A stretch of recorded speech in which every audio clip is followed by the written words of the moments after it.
Hi friends, नमस्कार।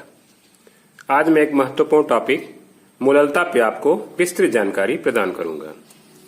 देखिए, मोललता या मोलेलिटी की बात करें तो ये मोलरता से बस थोड़ा सा डिफरेंस है।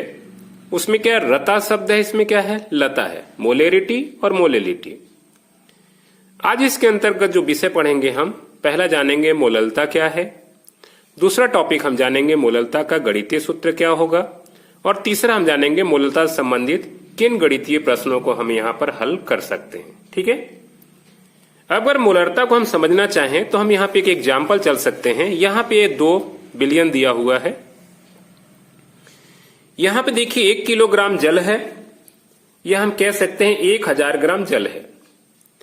इस 1000 ग्राम जल में क्या है, यहाँ विलेय की 2 मोल मात्रा घुली हुई है, जबकि बी पात्र में क्या है, यहाँ पे विलेय का 5 मोल घुला हुआ है। यहाँ 1 किलोग्राम जल, या हम कह सकते हैं 1000 ग्राम क्या है, विलायक है। यही है ना, इसी में क्योंकि विलेय घुल रहा है। अब अगर कहा जाए तो ए की मोललता क्या होगी, तो ए की जो मोललता होगी वो क्या होगी, 2 मोल प्रति किलोग्राम होगी। और बी की मोललता क्या होगी, यहाँ पे 5 मोल प्रति किलोग्राम होगा। कुल मिलाकर 1000 ग्राम विलायक या 1 किलोग्राम विलायक में विलेय की जितनी मोल मात्रा घुली होगी वही मात्रा उस विलयन की क्या कहलाएगी, मोललता कहलाएगी।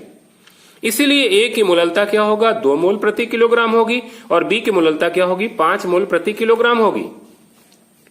ध्यान रखिएगा, यही मोल प्रति किलोग्राम क्या होगी, इस मोललता का मात्रक भी होगा। तो हम परिभाषा कह सकते हैं क्या, किसी विलायक के 1 किलोग्राम या 1000 ग्राम में उपस्थित विलेय की मोलों की संख्या या विलेय की मोल मात्रा ही उस विलयन की क्या कहलाती है, मोललता कहलाती है। ये आपके सामने परिभाषा पड़ा हुआ है। ठीक है, किसी विलायक के 1 किलोग्राम या 1000 ग्राम में उपस्थित विलेय की मोलों की संख्या या मोल मात्रा ही उस विलयन की क्या कहलाती है, मोललता कहलाती है। ठीक है, अब हम देख चुके हैं मोललता का मात्रक क्या होगा, मोल प्रति किलोग्राम होगा। ठीक है, अब आए गणितीय सूत्र की ओर ध्यान रखिएगा। तो विलयन की मोललता का सूत्र क्या होगा, विलेय की मोलों की संख्या बटे विलायक का द्रव्यमान। किसमें रहेगा, किलोग्राम में। अगर किलोग्राम में रहेगा तो इस सूत्र का उपयोग करेंगे।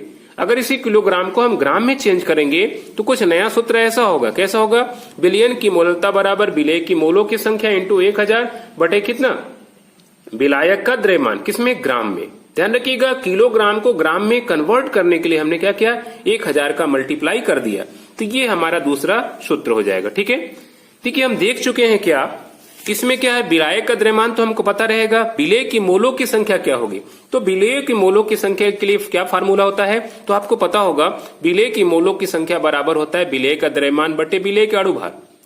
परीक्षा में या तो आप इन दोनों सूत्रों की सहायता से आंकिक प्रश्न हल कर सकते हैं, या इन दोनों प्रश्नों की सूत्रों की सहायता से आप आंकिक प्रश्नों को हल कर सकते हैं।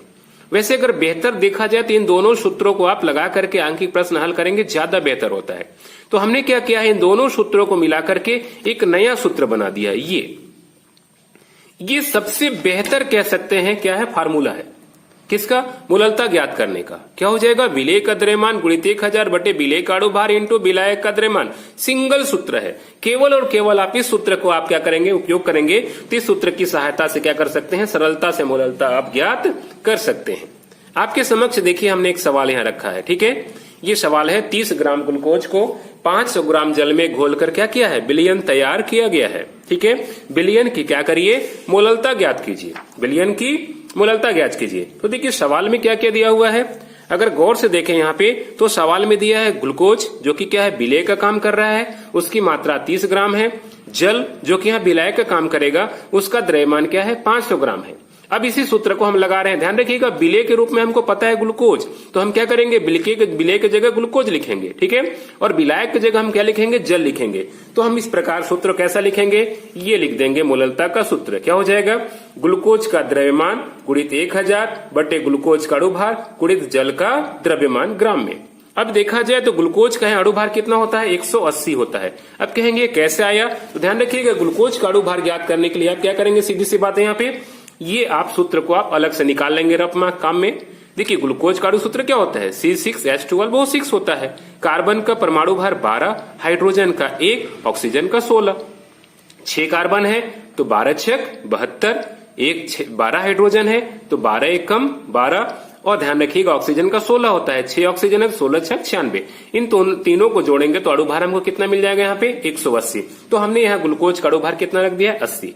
अब इसी सूत्र में हम मान रखेंगे तो क्या मिलेगा, विलयन की मोललता बराबर ग्लूकोज का द्रव्यमान हमको पता है 30 ग्राम, हमने 30 ग्राम रख दिया, गुणित 1000 रख दिया। ग्लूकोज का अणुभार कितना है 180 पता है, हमने 180 रख दिया। और सीधी सी बात यहाँ क्या है, विलायक या जल का द्रव्यमान कितना है 500 ग्राम रख दिया। ये 3 जीरो से 3 जीरो कट जाएगा, बचेगा ऊपर 30 और नीचे क्या बचेगा 18 25 90। इसको सॉल्व करेंगे तो कितना मिलेगा 0.333 है ना, ऐसा आता जाएगा मोल प्रति किलोग्राम। हम कह सकते हैं इस विलयन की मोललता कितनी होगी भाई, तो 0.33 मोल प्रति क्या होगा किलोग्राम होगा। इस प्रकार हम क्या कर सकते हैं, मोललता के प्रश्नों को हम हल कर सकते हैं। देखा जाए तो आपके समक्ष क्या है, ये ऐसे बहुत सारे आपके प्रश्न हैं। ठीक है, पहला प्रश्न है यूरिया के 6 ग्राम प्रति लीटर सांद्रता वाले विलयन की मोलरता ज्ञात कीजिए। यूरिया का अणुभार कितना है 7। देखिए जो बनाया शुरू के 2 सूत्र किसके हैं, मोललता के हैं। शुरू के दो प्रश्न है कैसा है, मोलरता के हैं। और बाकी के 3 प्रश्न कैसे हैं, ध्यान रखिएगा मोललता का है। याद रखिएगा ये है मोलरता, दोनों का निकालना है मोलरता। इधर क्या निकालना है आपको, मोलरता की टॉपिक पिछले में हम पढ़ा चुके हैं। ठीक है, और ध्यान रखिएगा ये 3 प्रश्न है मोलरता का। और एक प्रश्न आपको अलग से दे रहा हूं, 1 लीटर NaOH विलयन में क्या है, आपको मोलरता भी ज्ञात करना है और मोललता का भी ज्ञात करना है। यहाँ विलयन का घनत्व तो दिया हुआ है, मैं आपको हिंट कर दूं है ना, यहाँ घनत्व बराबर एक सूत्र आपको लगाना होगा, कौन सा, घनत्व बराबर कैसा, द्रव्यमान बटे आयतन। ठीक है, इस सूत्र की सहायता से क्या कर सकते हैं आप दोनों ज्ञात कर सकते हैं। देखिए पहले तो आप मोलरता निकालेंगे, फिर विलायक का द्रव्यमान ज्ञात करने के लिए किसका सूत्र लगा देंगे, विलयन का घनत्व बराबर क्या होगा, विलयन का द्रव्यमान बटे विलयन का आयतन। इस सूत्र की सहायता से क्या कर सकते हैं आप सरलता से मोलरता और मोललता दोनों ज्ञात कर सकते हैं। दोस्तों उम्मीद है ये वीडियो आपको बहुत अच्छा लगा होगा। कृपया आप लोग चैनल को जरूर सब्सक्राइब करेंगे। ठीक है, बस आज यहीं तक। ओके, धन्यवाद।